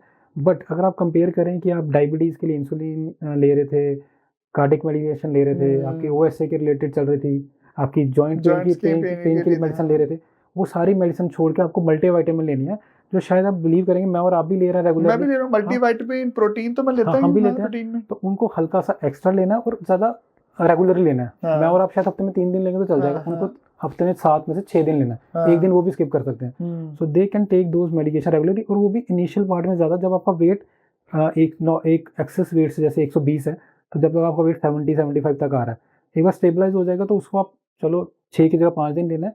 हाँ, बाईपास में रेगुलरली लेना है, स्लीव वगैरह में हफ्ते में नॉर्मल लोगों की तरह ले सकते हैं, और एक हेल्दी और माइंडफुल ईटिंग करनी है। और इसमें भी चाहे जो भी प्रोसेस हो सर्जरी का, चाहे आपने बाईपास किया है, चाहे सेक्शनिंग करी है, उस केस में जो वेट रिडक्शन है वो 3 to 4 kgs हर महीने होता चला जाएगा। और जैसे मान लो किसी ने 30-40 kgs रिड्यूस करना है, तो वो डिवाइडेड बाय समझ लो 9-10-11 महीने में इतने में लग जाएगा, और स्टेबलाइज होएगा, तो उसके बाद वेट लॉस नहीं होगा आपका, वो एक स्टेबलाइज हो जाएगा। उसके ऊपर अगर वेट लूज करना तो थोड़ा एक्स्ट्रा एफर्ट आपको डाइट या एक्सरसाइज में ही करना पड़ेगा। अच्छा सर, मान लो कोई बंदा है जैसे 140-50 kgs का है, मतलब जिसने अच्छा खासा वेट रिड्यूस करना है, उसने सर्जरी को चूज किया। अब जो वो लूज जो वेट जब उसका रिड्यूस होगा, तो उसकी स्किन लूजनिंग भी हो जाएगी काफी ज्यादा। हाँ। वो कैसे मैनेज होगी? सो उसमें 2 चीजें हैं, पहले तो डिपेंड करता है किसकी होगी किसकी नहीं होगी। हाँ, एज इज मतलब बिग फैक्टर इन दैट जी। अगर तभी हम कहते हैं कि you have to target young. अगर आपको ओबेसिटी है, तो आप ये वेट मत करो कि यार 50 के बाद करवाएंगे, you get it done at an early stage. अगर आप यंग में करवा रहे हैं तो आपको लूजनिंग ना के बराबर होगी। उसमें हम एक चीज़ करते हैं कि जैसे आपका इनिशियल पीरियड होता है, आप वेट लूज हो रहा है, तो वही एडवोकेट की 2.5-3 महीने के बाद आप थोड़ी कुछ एक्सरसाइज शुरू करें ताकि स्किन लूजिंग ना के बराबर मसल बढ़ने शुरू हो जाए। हाँ। मसल्स बढ़ने या मसल्स ग्रोथ होंगी तो स्किन आपकी एडजस्ट कर लेती है जी। यंग एज में। बट अगर यही चीज़ आप 50 के बियॉन्ड कराते हैं तो स्किन लूजनिंग होती है, तो उसके लिए फिर कभी कभार कुछ तो पेशेंट एडजस्ट कर लेते हैं कि हल्की सी स्किन लूजनिंग होती है, दे मैनेज, क्योंकि आजकल बॉडी वो आ गए हैं, वेयर्स ऐसे आ गए हैं जिसमें आप मैनेज कर लेते हैं। अच्छा, वो टक्कर्स आ गए। हाँ, ओके। अदरवाइज जिनको लगता है कि नहीं बहुत ज़्यादा मतलब कॉन्शियस होते हैं, तो एब्डोमिनोप्लास्टी जो प्लास्टिक सर्जन्स करते हैं, again it's not my expertise, वो ट्रेंड होते हैं प्लास्टिक सर्जन, तो एब्डोमिनोप्लास्टी वो एक्स्ट्रा स्किन निकाल देते हैं, एक हल्की सी लकीर रह जाती है, प्रॉपर प्रोसीजर होता है वो, तो उससे आप उसको एक्स्ट्रा जो चाहे वो आर्म्स का हो, थाइस का हो या जहाँ से वो लूज हो रही है तो उसको कॉस्मेटिक प्रोसीजर है। सो बैरिएट्रिक या metabolic is not a cosmetic procedure. Liposuction एक मिथ है कि ये बैरिएट्रिक प्रोसीजर है या वेट लॉस प्रोसीजर है, it's a myth. Liposuction is not a weight loss procedure. तो लाइपोसक्शन क्या है, इस पे भी बात कर लेते हैं थोड़ी सी। सो मैं एक्सपर्ट नहीं हूँ लाइपोसक्शन पे, प्लास्टिक सर्जन करते हैं। It's just lipo means fat, suction में आपने फैट सक कर लिया। तो अगर किसी एरिया में मोस्टली अगर हल्का सा वेट ज़्यादा है तो आपको किसी जैसे टमी में है या यहाँ पे है, तो आप आर्म्स में है, ट्राइसेप्स एरिया में, तो बस वहाँ का फैट सक करके फैट लाइट होता है। तो आप समझ लो कोई 140 किलो का बंदा या 110 या 120 किलो का भी लाइपोसक्शन कराएगा, तो ज़्यादा से ज़्यादा सबक्यूटेनियस फैट है, आप पेट के अंदर नहीं जाते, सिर्फ स्किन के नीचे का फैट निकालते हैं। अच्छा। तो फैट लाइट होता है, 2-4-5 किलो फैट निकाल दोगे तो 120 वाला 115 हो जाएगा। रूट कॉज नहीं टारगेट किया, GLP-1 जिसकी वजह से मोटापा आया था, तो वो 5 किलो वापस आ जाएगा 3 महीने में। तो liposuction is not a procedure for weight loss, it's a cosmetic procedure. उनको रिकमेंड किया जाता है जिनका नॉर्मल वेट 70 है और 75 चला गया, और वो मॉडलिंग या किसी स्पेसिफिक टारगेट बॉडी पार्ट से फैट कम करना, फैट निकालना है, तो उसके लिए है। But it has nothing to do with weight loss. Cost पे तो काम ही नहीं किया, कॉस्ट पे तो काम ही नहीं किया। हाँ, तो it is not categorised as a weight loss और मेटाबॉलिक प्रोसीजर। ऐसे टोटली कॉस्मेटिक प्रोसीजर, और weight loss surgery not a cosmetic surgery. In fact बड़े मिथ है, मतलब हमारे कोलीग डॉक्टर्स मेरे साथ जो काम करते हैं, अच्छा इनफैक्ट आपको बताऊंगा किसी डायरेक्टर लेवल के बंदे ने, is a very senior person, थोड़ा कंट्रोवर्शियल है, उन्होंने बोला अच्छा ये कॉस्मेटिक प्रोसीजर है। सोचिए इस तरह के लोगों में मिथ्स हैं कि हमारी मेडिकल फील्ड में भी लोग इसको कॉस्मेटिक प्रोसीजर मानते हैं, which has nothing to do with cosmetic procedure. Yes, उल्टा अगर आप बोलो स्किन लटक गई तो कॉस्मेटिक्स तो खराब हो गया। सो कॉस्मेटिक्स का कुछ नहीं है इसमें। और सर ये जो भी आप अभी इतनी डिटेल में हमने डिस्कशन करी है, ये सारा प्रोसीजर जो है वो फोर्टिस अमृतसर में अवेलेबल है, right? And you are so I am leading a team, जिसमें हमारी टीम में डेडिकेटेड डाइटिशियन है, साइकोलॉजिस्ट हैं, फिजियोथेरेपिस्ट हैं, मेरे असिस्टेंट हैं, हमारी OR ऑपरेटिंग रूम टीम है, उसी टीम के साथ ऑपरेट करता हूँ मैं।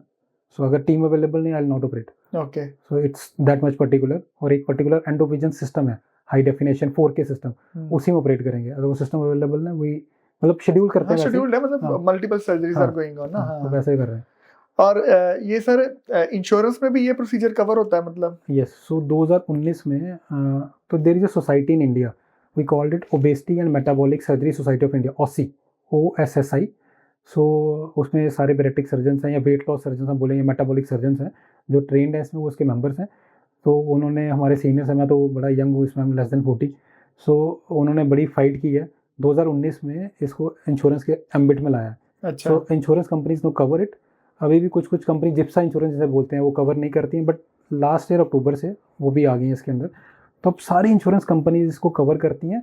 और जैसे कुछ ट्राई ने रिसेंटली ट्राई कह रहा हूँ, IRDAI जो इंश्योरेंस रेगुलेटरी अथॉरिटी है, उन्होंने बोला है कि इसने अब प्री एग्जिस्टिंग डिजीज, पहले जैसे 4 साल था अब 3 साल हो गया, वो भी कवर। अभी भी इसकी इम्प्लीकेशन को लेके या इम्प्लीमेंटेशन को लेके थोड़े से ग्रे एरियाज हैं। But yes, it is fully covered under insurance, but after some duration, जब आप वो थोड़ा टाइम होता है, 3rd ईयर में हो गया, 3rd या 4th ईयर में इंक्लूडेड है। अदरवाइज वैसे कॉस्टिंग रेंज क्या रहती है, मतलब obviously there are multiple things, but मोटा रेंज क्या रहती है? देखो ये सेंटर टू सेंटर वेरी कर जाती है। बिल्कुल। अगर आप, मैं जैसे मैंने बताया कि यूरोप में, अमेरिका में it cost 35 to 40 lakhs surgery. India में रफली जैसे हमारे सेंटर ऑलमोस्ट 1/10 ऑफ दैट, 3 से 4 लाख के आसपास। हाँ, नहीं हम मैं बताऊँ स्टार्टिंग में 2.5-2.75 में स्टार्ट करते हैं सर्जरीज। मतलब डिपेंड करता है, पेशेंट टू पेशेंट वेरी करता है, प्रोसीजर टू प्रोसीजर वेरी करता है। बट अगर आप यहीं सर्जरी दिल्ली मुंबई में चला जाओ तो आराम से 5-7-8 लाख की सर्जरी जाएगी, इवन 10-12 लाख भी लोग चार्ज करते हैं। और एक बार मान लो अगर सर्जरी ही इंडिकेटेड है, किसी बंदे ने करा ली, तो वो जितने भी हमने स्टार्टिंग में डिस्कस करे हैं consequences, risk factor to cardiac और you can say Diabetes. Cancer, Yes. सारे कम, डायबिटीज सारे कम हो गए हैं। Definitely it's like a one stop solution to all your problems. जी। अगर आपको 5-7 प्रॉब्लम्स हैं या एंटीसिपेट है कि फ्यूचर में आपकी फैमिली में कैंसर अगर हुआ है और आप मोटे हैं तो आपको ये रिस्क फैक्टर कम करना ही होगा, हाँ, करना ही होगा। There is no option. अगर आप लाइफस्टाइल से नहीं कर पा रहे हैं, डाइट से, एक्सरसाइज से, सो आप फिर कंसल्ट कर सकते हैं हमारे साथ। तो अगर आप मेडिसिन या इंजेक्शन से भी नहीं कर पा रहे हैं तो देन सर्जरी लास्ट रिजॉर्ट। और अभी आप बताइए मुझे एक चीज़ कि मान लो अगर कोई बंदा ये पॉडकास्ट सुन रहा है and if someone is suffering from such kind of disease, और या किसी को फैमिली का कर रहा है, तो वो क्या एक मतलब क्या प्रोटोकॉल रहेगा कि कैसे आप पहले डायग्नोस करोगे, क्या क्या एनालाइज करते हो, कि हाउ डू यू एनालाइज कि this person is fit for the surgery, categorise कैसे करोगे, या बंदे को क्या करना होगा if someone wants to get the surgery done from doctor? Is very easy to reach to Fortis Escorts, जी। अमृतसर में है, इवन नियर बाय सिटीज में भी हैं, आप ट्रैवल करके आ सकते हैं। आप ऑलमोस्ट अवेलेबल, हर दिन अवेलेबल हूँ जी। Monday to Saturday 9:30 to 4:35। So if they reach out to us और हमारे हेल्प डेस्क में, तो जब वो पहुँचते हैं तो पहले तो हम जैसे रूटीन मेडिकल प्रैक्टिस है, क्लिनिकल हिस्ट्री, एग्जामिनेशन, ओपीडी, एक रूटीन ब्लड टेस्ट, एक डिटेल लिस्ट है जिसमें कुछ इन्वेजिव टेस्ट में एंडोस्कोपी है, लीवर के लिए हम फाइब्रो स्कैन करवाते हैं, फिर स्लीप स्टडी करवाते हैं, जिसको जिससे इंडिकेशन हो। कस्टमाइज्ड भी होता है और एक फुल पैकेज भी होता है जिसमें हम सारी डिटेल इन्वेस्टिगेशन करके, और यूजुअली सर्जरी की डिस्कशन ज़रूरत है नहीं है, मेडिकल मैनेजमेंट चाहिए होगा, लाइफस्टाइल मॉडिफिकेशन है, ड्रग्स इंजेक्शन है, इंट्रागैस्ट्रिक बैलून की ज़रूरत है, ये सारी डिटेल्स जो ट्रीटमेंट मोडालिटी है ये इन्वेस्टिगेशन के बाद डिस्कस होती है कि जब हमारे पास सारी रिपोर्ट्स होती हैं। ऐसा तो हवा में बातें करेंगे वो फ़ायदा नहीं है, तो they can reach out to us और उसके बाद हम कर सकते हैं। और एक चीज़ और मैं बोलूँ, थोड़ी कंट्रोवर्शियल होगी कि अक्सर लोग कहते हैं कि यार उसने एक मिथ है सर्जरी को लेके, या एक प्रोफेशनल सीक्रेसी है। बड़े पेशेंट मैंने ऑपरेट किए हैं, वो पब्लिक में नहीं बताते कि हमने ये सर्जरी करवाई है जी।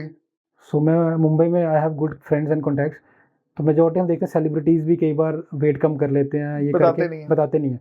सो मैं आपको एक अंदर की बात बताता हूँ, majority 70 to 80% have underwent this surgery, even 90% वो ये सर्जरी करवा के वेट रिड्यूस करते हैं, इंप्रूव कर लेते हैं, बट प्रोफेशनल सीक्रेसी है, डॉक्टर तो जाके बताएगा नहीं और वो रिवील नहीं करते, हमें कॉन्फिडेंशियलिटी क्लॉज होता है। सो वो बाद में बताया जाता है कि हमने ये कर लिया, वो कर लिया, डाइट कर लिया, एक्सरसाइज कर ली, और कई बार लोग इस दिखावे में आके उन्हीं पाथवे चलते रहते हैं और सोचते रहते हैं कि हमारा क्यों नहीं कम हो रहा, इन्होंने कैसे कम कर दिया।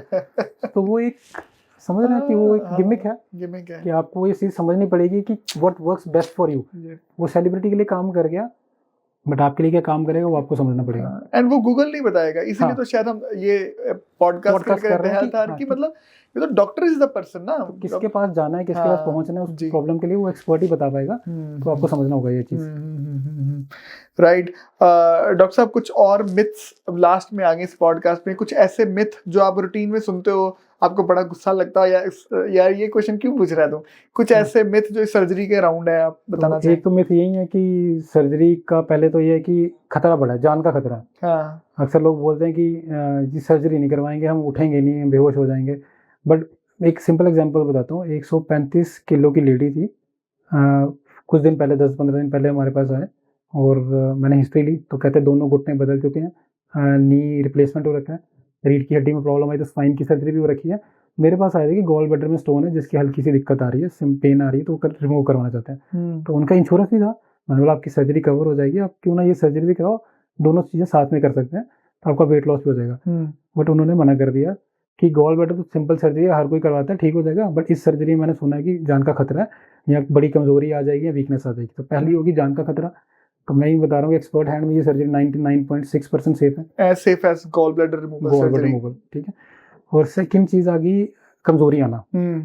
तो अगर आपका प्रोसीजर टेलर्ड है, मेड है आपके लिए, इंडिविजुअलाइज्ड अप्रोच बोलते हैं, आपके एक्सपर्ट ने आपको एक प्रोसीजर रिकमेंड किया है, सारी इन्वेस्टिगेशन सारे टेस्ट करवाने के बाद, तो आपको कमजोरी नहीं आएगी। ठीक है। और आप रेगुलर फॉलो पे रहते हो, 3 महीने, 6 महीने, साल भर, और रेगुलर फॉलो पे आ रहे हो टेस्ट पे, तो जब तक आपका वेट स्टेबलाइज होगा तब तक वीकनेस कुछ हद तक आती है। बट अगर आप फॉलो कर रहे हो एक डाइट प्लान, तो जब तक आपका वेट स्टेबलाइज हो जाएगा तब तक आपको वीकनेस ना के बराबर होगी। तो ये दूसरा मिथ हो गया कि वीकनेस बड़ी आती है। तीसरा ये है कि आप रूटीन एक्टिविटी भी नहीं कर पाओगे, वीकनेस से रिलेटेड नहीं कर सकते हो, बट आपको हाइड्रेशन मेंटेन करनी है अपनी, क्योंकि स्टमक साइज छोटा हो गया, इंटेस्टाइन बाईपास हो गया, तो एक अच्छी हाइड्रेशन डाइट के साथ और मेरा ऐसा है कि मैं इवनिंग आवर्स में अवेलेबल होता हूँ। Anyone can reach out to me on WhatsApp और कॉल। मेरे पेशेंट रेगुलर टच पे रहते हैं, छोटी मोटी इश्यूज भी हों, डाइजेशन से रिलेटेड कुछ है तो डाइटिशियन से या मेरे से कंसल्ट कर लेते हैं। आई थिंक लॉन्ग टर्म में वही है कि दूसरी चीज़ आती है, लॉन्ग टर्म में बहुत सी मेडिसिन लेनी पड़ेंगी। मेरे को किसी फ्रेंड ने बताई थी ऑर्थोपेडिशियन, तो उसके किसी रिलेटिव ने कराई थी सर्जरी कहीं से, और वो फॉलो पे नहीं गए और मेडिसिन खाए जा रहे हैं साल भर से। कहते हर महीने 8-10 हज़ार की मेडिसिन खा रहे हैं। मेरे पास आए, मैंने मेडिसिन रिवाइज की, कहते तो 500 रुपये की आई मेरे को। तो महीने में 500-700 की मेडिसिन, वो मल्टीविटामिन है, रूटीन है, कोई कैल्शियम खा ली, कुछ खा लिया, बिकॉज उनका वेट बड़ा ज़्यादा था, एज भी काफ़ी ज़्यादा थी उनको। और बाकी जो मेडिसिन बंद होगी, अगर उसके आप कंपेयर करो कि आपकी इंसुलिन बंद होगी, कॉस्ट कटिंग भी है उसमें कि आपकी कॉस्ट इफेक्टिव भी है कि बाकी मेडिसिन 5 मेडिसिन बंद होगी, आपको 2 खा रहे हैं, और वो भी मल्टीविटामिन है जो बॉडी को हार्म नहीं करेंगी लॉन्ग रन में। सो आई थिंक ये 3-4 तरह के मिथ्स हैं। और कुछ को लगता है पूरा पेट काट देंगे, अंदर से पता नहीं क्या निकाल देंगे, ऐसा कुछ नहीं है। Everything is like recorded. मेरी तो आदत है पेशेंट को अंदर जाके जो ऑपरेट करता हूँ, बाहर आके उनके अटेंडेंट्स को फोटोग्राफ्स भी दिखाता हूँ कि ये चीज़ें थी अंदर, ऐसा दिखा, हमने ये चीज़ की। So communication is the key.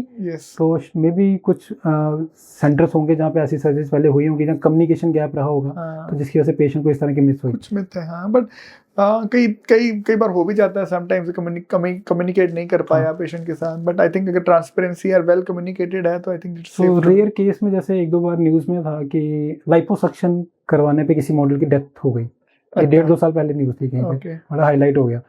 तो मैं कहूँगा लाइपोसक्शन तो इस प्रोसीजर का पार्ट ही नहीं है। हाँ। तो उसको फिर इसके साथ जोड़ा गया कि लाइपोसक्शन से डेथ हुई, मान लो बैरेट्रिक सर्जरी से डेथ हुई, बट लाइपोसक्शन कहीं दूर दूर तक बैरेट्रिक सर्जरी से रिलेटेड नहीं है। तो इस तरह से जब कम्युनिकेशन मीडिया में आती है तो वो एक मिथ बन जाता है, वो मिथ बन जाता है इस सर्जरी से। और रेयरली आप समझ लो कि जैसे 0.5% ही कॉम्प्लिकेशन, अगर कुछ दिक्कत आई भी होगी किसी सर्जरी में तो हो सकता है वो सर्जरी रिलेटेड भी हो सकती है। वो तो जैसे मैं बता रहा हूँ गॉल ब्लैडर या रूटीन सर्जरीज में भी कोई ना कोई जो माइनर सर्जरी कॉम्प्लिकेशंस हैं वो तो आ सकती हैं, जैसे वूंड इन्फेक्शन हो गया, इस तरह की वो चीज़ें हो सकती हैं। Right. So thank you so much doctor Arun for your valuable information. पता ही नहीं चला इतना टाइम कैसे निकल गया, and I think now I am completely clear about कि आपने इतने अच्छे से समझाया कि ओबेसिटी को हम कैसे मैनेज कर सकते हैं एंड कैसे एक सेफ हैंड्स में, एक एक्सपर्ट की सुपरविजन में आप एक बेटर लाइफ जी सकते हो। I think all thanks to you doctor Vikram. I think ये बड़ा अच्छा प्लेटफॉर्म है, सबसे बड़ी बात। और अमृतसर में आके मैं थोड़ा, जब अपने फर्स्ट टाइम हमारी बात हुई तो मैं बड़ा सरप्राइज हो गया कि अमृतसर में इस तरह की चीज़ हो सकती है, बिकॉज बहुत बड़ा इनिशिएटिव है, बहुत I think pure hearted and very gold hearted I would say this initiative to take the best of the knowledge from the best of the experts to the masses. और layman term आपकी बड़ी clear थी कि हमें clear शब्दों में बात करनी है, मेडिकल टर्मिनोलॉजी कम से कम यूज़ करनी है जी। तो हमने कोशिश की आई थी पूरी तो लोगों तक ये मैसेज जाए, खासकर पंजाब। अगर पूरे इंडिया में देखा जाए तो ओबेसिटी का जो एपिडेमिक है, पेंडेमिक तो पूरे ग्लोब में है, पंजाब में in itself it's a huge pandemic. मैं कहता हूँ 2030 तक इंडिया में हर दूसरा तीसरा बंदा इससे इफेक्ट होगा। पंजाब में आज ही है, वो पंजाब में प्रॉब्लम आज से ही है। और पंजाबी अगे होंदे ना, आगे होंदे ना तो पंजाबी इन्ने अगे ना, बट नॉलेज और अवेयरनेस का बड़ा अभाव है।